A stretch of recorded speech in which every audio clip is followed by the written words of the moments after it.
Hey, so this actually happened fairly recently. During half term, my wonderful mother set up a day to go swimming with my brother and his friend. But she booked it a while earlier, obviously, so at the time I said yes, not realizing that I just sealed my fate. So time rolls around, but remember it's half term, so I'm in full lazy mode. So I wake up and mum comes in to say get dressed, and naturally I'm like, why? You're only swimming, fam. So yeah, I regret that decision a lot. But I went because I had no choice, because I didn't want to cause arguments. But the swimming that we're going to is an event, so there's nowhere for her to sit. She's leaving me here. I'm all out of options here. I'm stranded at this pool. I have literally no way to leave. I'm actually gonna have to do this, aren't I? So I walk in and my mum helps us through this turnstile thingy and dips as fast as you can. I don't blame her. We go through, I got stuck in the gate, and I see a group of people, so I walk over there. A few minutes to the event. There's this kind of short woman who has a uniform on, and she sees my group and she gets this look on her face, and I just know in my heart this exchange is not going well. What are you? Okay, exaggeration, but I got some bad vibes, you know? Thankfully, my friend says we're here for the event, and this woman's face changes from disgusted to slightly less disgusted. She doesn't say anything and walks away to the other table, and I just sit down at the table with my brother and pull up my phone and go on Snapchat. If you know me, I did Snapchat this thing, so you probably remember. The lady comes back eventually and she reads from a piece of paper our names, and she reads my name last. What's his name? Remi? Remi, yeah, that's right. Yeah, okay, that's what I'm done. Like, come on, it's 4 letters. And to rub salt in the wound, one of my friends who was there had a fairly long name, so you'd think the mispronunciation would have been her, but no, it was me. Anyway, moving on, I kept texting my friends and stuff, just playing on my phone, whilst we were waiting for something to happen. Suddenly I look up to see the short lady glaring at me. But it wasn't like a regular, like, I hate you there. It was like, teacher is noticing you talk in his class and is trying to stay down so hard that you burn alive and then show you down with some straight fire, but you don't notice yet. And then she says, No phones. Why? I'm just texting my friend. Put it away. But... No! Man, I'm so glad we got to have this insightful man-to-man discussion that resolved the conflict with both parties happy with the end result, regardless of our age difference. Whatever, I put it away, roll my eyes a bit, no matter. I start talking to my friends and my brother for a bit, and then finally we start moving. Now, I'd just like to acknowledge the fact that this event isn't just swimming. There's an alleged bouncy castle and some other stuff, so I did bring a swimming costume, because I was salty, and to be frank, I had no interest in looking something like a giant compared to the other kids. So I'm like, I'm gonna sit out. And then the 2 supervisors ask us all our ages. This is what it's like. I'm 3.5. I'm 6. I'm 4. I'm 8. I'm 45 and a lawyer. Okay, exaggeration, obviously, but it did feel like that. So they kind of look at me and like half laugh, but I didn't know what was happening at the time, so I just carried on talking and stuff. She goes, so, did your parents know that this was an under 12s event?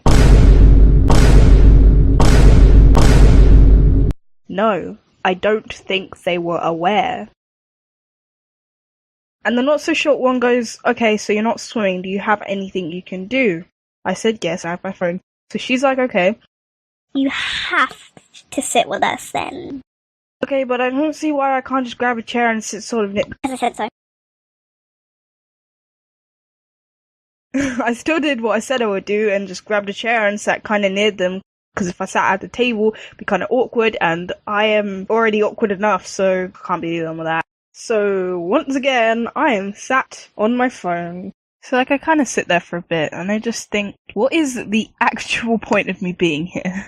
I'm not swimming, which is basically the main event, unbeknownst to me. And if I'm gonna look like a giant in the swimming pool, imagine the bouncy castle. It just isn't happening. But then I think, wait, she's probably not going to let me leave. So like I start coming up with all these plans, I'm going to have to wait until they look away and then run out really quickly. But then I think, okay, no, that's a bit too extra, let's just leave. So like I call over my brother from swimming and I'm like, so this is an under 12s. And I think I'm going to leave. So he laughed and like said, okay. And then basically I just picked up all my stuff and was like, I'm gonna go catch the bus because like there's not a lot of point in me being here. And they were actually cool with it. I mean, the short lady wasn't there at the time that I left, so she didn't get the chance to say that I can't leave, which is lucky for me. So I'm on my merry little way, going to the bus stop. I call my mum, tell her what's happened. She asked me if I was getting the bus. I said yeah. I asked which bus stop I had to go to. She said the one on the left. I was like, tight, cool. Thinking everything was fine. But yeah, no, of course not.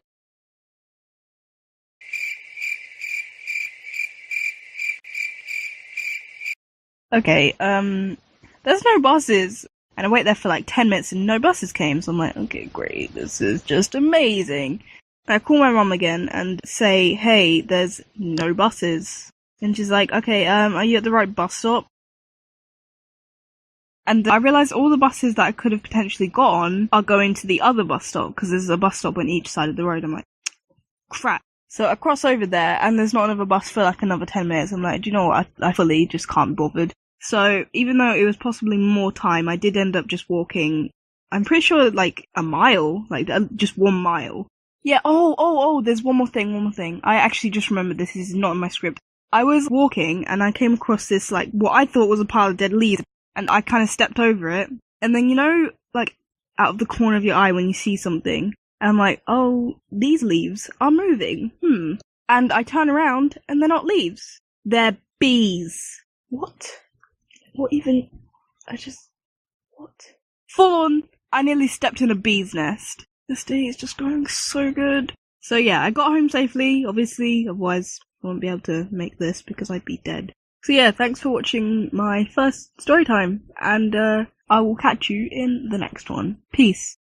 If I could begin to be half of what you